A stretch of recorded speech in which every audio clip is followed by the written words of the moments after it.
not miss out on the compliance. We will not invite any unnecessary interests and penalty.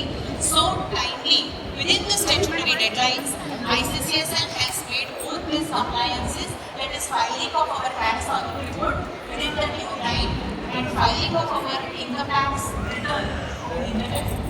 These are the merits of the meetings. That filing has already Indian cooperative credit society limited annual general మీటింగ్కి విచ్చేసినటువంటి ఫెసిలిటేటర్లందరికీ admin స్టాఫ్కి అందరికీ కూడా కృతజ్ఞతలు, నా నమస్కారాలు. Welcome to all. So ఈ విధంగా ఇండియా చరిత్రలోనే ఒక మల్టీ స్టేట్ కోఆపరేటివ్ సొసైటీ సంస్థ ఇంత పెద్ద బహిరంగ సభ, ఈ విధంగా యాన్యువల్ జనరల్ మీటింగ్ బహిరంగ సభ అనేది నిర్వహించడం అతి గొప్ప విషయం. చెప్పాలంటే ఇది ఒక రికార్డ్ కూడా. ఇంతవరకు a multi state cooperative society సంస్థ కూడా ఇంత పెద్దగా ఒక బహిరంగ సభ అనేది ఎప్పుడూ కూడా నిర్వహించలేదని నేను చెప్తున్నాను మీకు.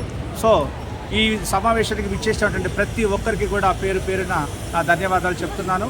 సో ఈ మీటింగ్లో టోటల్గా మన కార్యాచరణ ఇక మీద ఎలా ఉంటుంది, ఇప్పటి వరకు ఎన్ని బ్రాంచెస్ పెట్టున్నా దాని లాభ నష్టాలు ఏంటి, అండ్ దాంతోపాటు కొత్తగా పెట్టేటువంటి ప్రతి బ్రాంచ్ గురించి కూడా మనకి ఇక్కడ చాలా క్లియర్గా వివరించడం జరుగుతుంది. సో ప్రతి ఒక్కరు కూడా ఈ ఇండియన్ కోఆపరేటివ్ క్రెడిట్ సొసైటీ లిమిటెడ్లో జాయిన్ అయ్యి అందరూ కూడా ఆర్థికంగా అభివృద్ధి చెందాలని ఆకాంక్షిస్తూ కోరుకుంటూ అందరికీ నమస్కారం. Thank you very much. Me Maheshwar Gudimetla.